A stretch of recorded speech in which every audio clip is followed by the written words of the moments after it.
Athena was the goddess of arts and crafts. The artisans of ancient Greece all worshipped her, and Athena gave them her blessings. There was one young weaver by the name of Arachne who did not pay the proper respect. However, this enraged Athena. Arachne makes my blood boil with her impotence. It's true that she's a very talented weaver, but she gives herself too much credit. Just listen to her boastful words. My tapestries are like works of art. It's truly amazing. I dare say that I'm even better than Athena herself. Upon hearing these words, Athena flew into a rage. She swooped down from the throne on Mount Olympus and appeared before Arachne in all her terrifying glory. Heavens! You wretched creature! How dare you compare yourself to me? It was I who invented the spinning wheel in the first place. You think you are so good? Then let us compare in a weaving contest.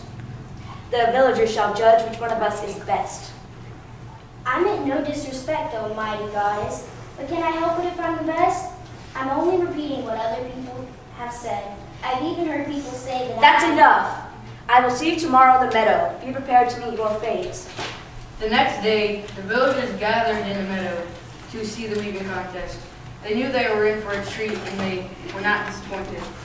Athena pulled thread from the clouds, and she used all the colors of nature. Her tapestry showed Hera, the queen of Mount Olympus, and Echo, another mortal who was respectful of the gods. This is the most artful tapestry ever made. Hera and Echo seem to be walking, talking, living characters. Shh. I think I can actually hear the voice of Hera. From the tone, it sounds like she is scolding Echo. Echo, you try my patience with your endless chatter. I've never heard anyone in heaven or earth talk as much as you. You would do the world to learn the art of silence. Do you really think I talk that much? It all depends on the point of view. I only talk when there's something on my mind. And it just so happens there's a lot on my mind. To me, silence is a sign of empty mind, which is the same as stupidity. Words. I love the sound of words, especially my own. Now you've gone too far. You contradicted me and questioned my authority. If you are so concerned with having the last word, so be it. From now on, you shall only be able to repeat what somebody else has said. Go ahead, say something. Say something. And so shall it be from now until the end of time. Until the end of time. End of time. I can barely believe my own senses. Pictures that walk and talk, what's next? Arachne was not intimidated by this display. She licked her fingers and set to work. Her fingers flew back and forth over the loom at lightning speed. Within a very short while, a picture began to emerge. It showed Echo spying on a beautiful young boy lost in the woods. The villagers were hypnotized by the scene. This must be a continuation of Athena's story. I recognize Echo, but who is this boy?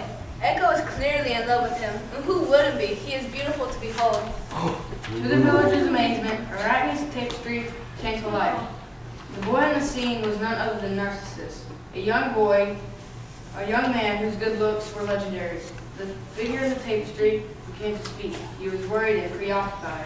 What can I be? I've been lost in these woods for hours. Will anybody ever find me? Find me. Who else is here? Here. Oh, you took me by surprise. Why are you spying on me? Keep your distance. No, get away. Don't touch me. Touch me. Narcissus fled, leaving Echo all alone. Then the scene changed as if in a dream, showing Hera on her throne. She was looking down at all this and took pity on Echo. She decided to punish Narcissus. It is not good to waste such good looks. The finest woman in the world throws himself at Narcissus. But if he's always turned their back on them, he is so conceited, I will make him fall in love with himself. That will be an entirely fitting punishment. The last scene in the tapestry showed Narcissus gazing at his own image reflected in the river. He was so enchanted by himself that he stayed there forever, unable to break the spell. Arachne has done it again.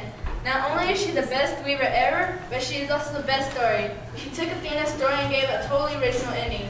Arachne is hereby declared winner of the contest.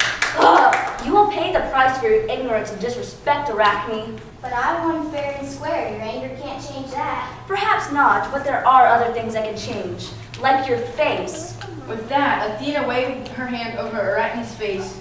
It was immediately changed from the face of an attractive young woman to the face of an 8-eyed bug. Arachne shrieked in terror and ran for her life. Oh.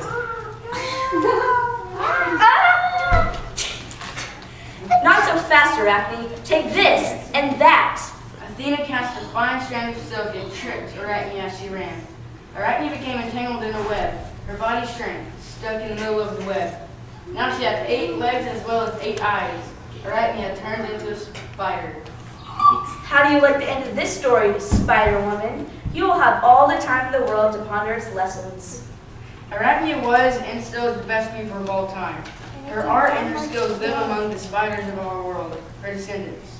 They continue to spin their webs today in her honor, which is why they are called arachnids. Dun dun dun.